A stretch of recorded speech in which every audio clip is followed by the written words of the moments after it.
आज हम बात करने वाले हैं कि जो हमारे पास सदिशों के सदिश गुणनफल होता है वो किस प्रकार डिफाइन होता है और उसकी कुछ प्रॉपर्टीज़ होती हैं वो क्या क्या होती हैं। तो सदिश गुणन को एक और नाम से भी हम जानते हैं जिसे क्रॉस प्रोडक्ट भी बोला जाता है। क्रॉस प्रोडक्ट क्रॉस प्रोडक्ट भी सदिश गुणन को क्रॉस प्रोडक्ट भी बोला जाता है। इसको दर्शाते किस प्रकार है, जैसे हमारे पास कोई दो सदिश हैं, ए सदिश और बी सदिश, इसके बीच में क्रॉस के द्वारा इसको दर्शाया जाता है। अब हम बात करें कि इसको गणितीय रूप में किस प्रकार डिफाइन किया जाता है। यदि ए सदिश व बी सदिश दो सदिश हों तो इनका सदिश गुणन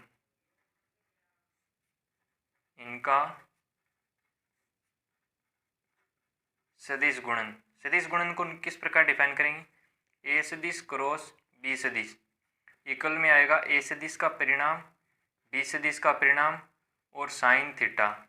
अब हमें ध्यान में रखना है कि जब भी दो सदिशों का सदिश गुणन हो तो हमें प्राप्त क्या राशि क्या होगी, सदिश राशि होगी। और यह क्या हो गया, परिणाम है, यहाँ भी परिणाम है, यहाँ भी परिणाम आएगा। तो इसको सदिश बनाने के लिए यहाँ क्या लगाया जाता है, एन कैप।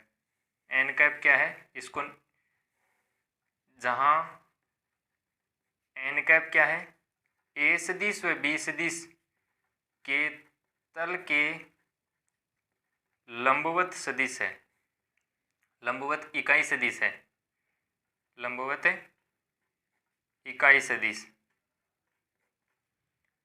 ठीक है, यह होता है अगर हम इसके सदिश क्रॉस प्रोडक्ट के सदिश का परिणाम लें तब ही हमारे पास एन कैप का परिणाम क्या हो जाएगा, एक हो जाएगा और हमारे पास वैल्यू सिर्फ इतनी बचेगी, एन कैप हट जाएगा वहाँ से। तो इस प्रकार इसका जो परिणाम है वो इस प्रकार लिया जाता है। अब अगर हम बात करें कि इसकी कुछ प्रॉपर्टीज़ होती हैं सदिश गुणन की, तो हम बात करें कि सदिश गुणन के गुणधर्म।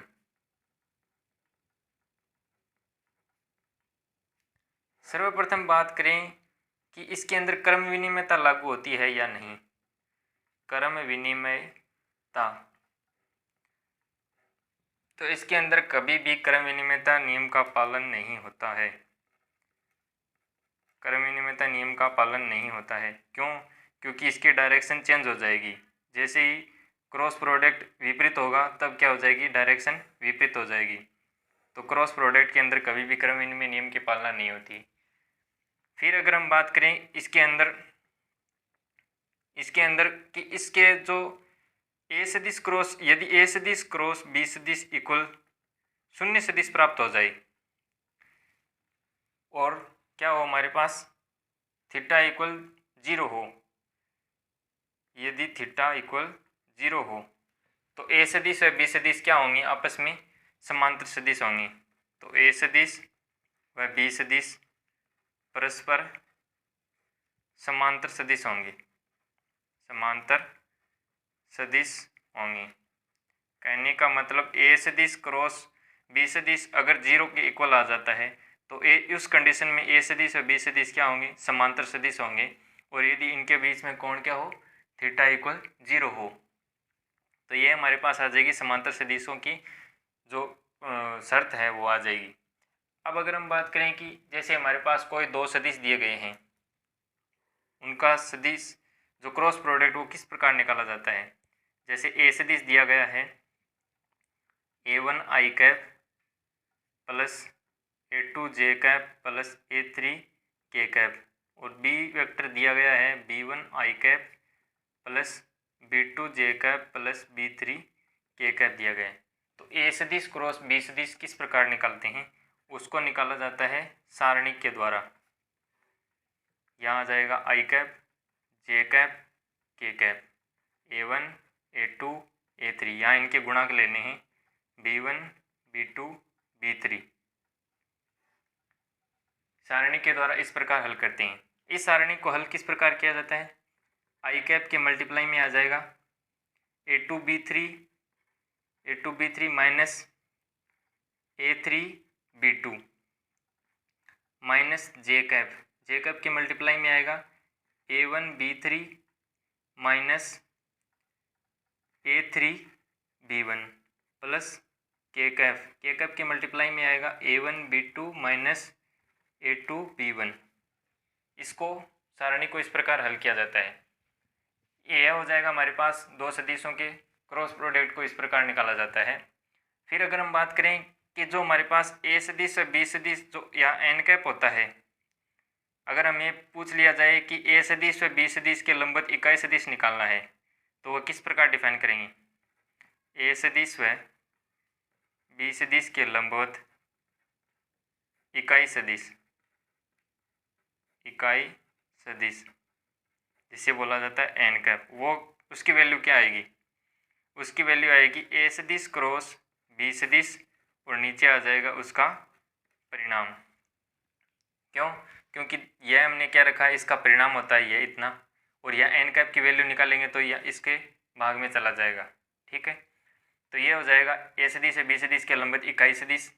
फिर अगर हम बात करें कि जो त्रिभुज का क्षेत्रफल होता है उसकी बात करें, त्रिभुज के क्षेत्रफल की, वो भी क्रॉस प्रोडक्ट से निकाला जाता है।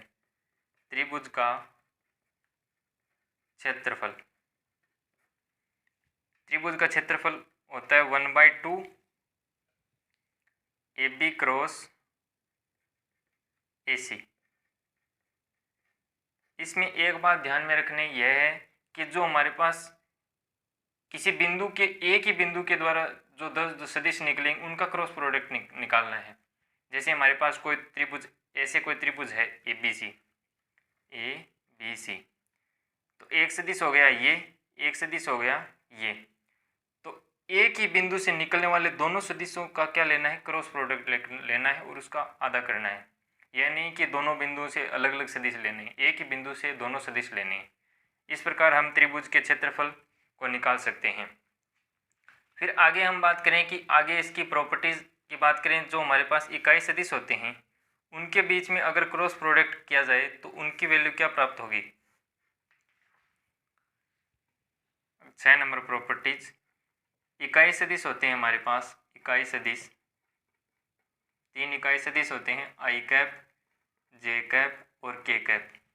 अगर इनके बीच में अगर हम क्रॉस प्रोडक्ट कराएं तो हमें क्या प्राप्त होगा? आई कैप क्रॉस आई कैप, जे कैप क्रॉस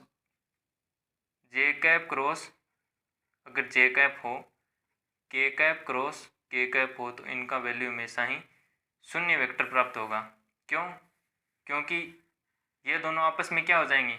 समांतर हो जाएंगे। समांतर की क्या कंडीशन पड़ी थी कि इक्वल में क्या आएगा? 0। अगर दोनों भिन्न भिन्न हो, आई कैप क्रॉस जे कैप क्रॉस, तो इसके इक्वल आएगा के कैप, इसके इक्वल आएगा के कैप। जे कैप क्रॉस आई कैप क्रॉस जे कैप के इक्वल आएगा के कैप, और जे कैप क्रॉस के कैप के इक्वल आएगा आई कैप।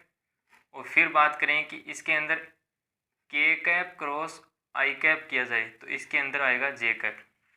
इसको याद रखने का एक शॉर्ट मेथड है। शॉर्ट मेथड ये है कि इसको चक्रीय क्रम में लिख लेते हैं हम, आई कैप, जे कैप और के कैप। अगर हम इन दोनों का क्या करेंगे? क्रॉस प्रोडक्ट, तो हमारे पास किसकी वैल्यू प्राप्त होगी? इसकी प्राप्त होगी।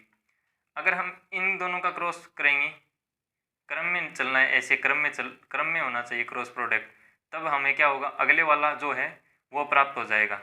जैसे हमने के क्रॉस आई किया तो क्रम में चल रहा है, तो इसका मतलब जे कैप प्राप्त हो जाएगा। तो ये थे इकाई सदिशों के बीच में। अगर हम उनका क्रम चेंज कर दें, जैसे हमें आई क्रॉस सीधा ही के क्रॉस के पूछ लिया जाए, तो इसका आएगा माइनस जे कैप, मतलब माइनस लग जाएगा। अगर क्रम क्या हो, चेंज हो जाएगा, तो क्या हो जाएगा? अगर हमें पूछ लिया जाए के क्रॉस जे पूछ लिया जाए तो हमारे पास माइनस आई कैप आएगा। फिर हमें पूछ लिया जाए जे क्रॉस सीधा ही आई कैप, तो माइनस के कैप प्राप्त हो जाएगा। इस प्रकार डिफाइन होगा।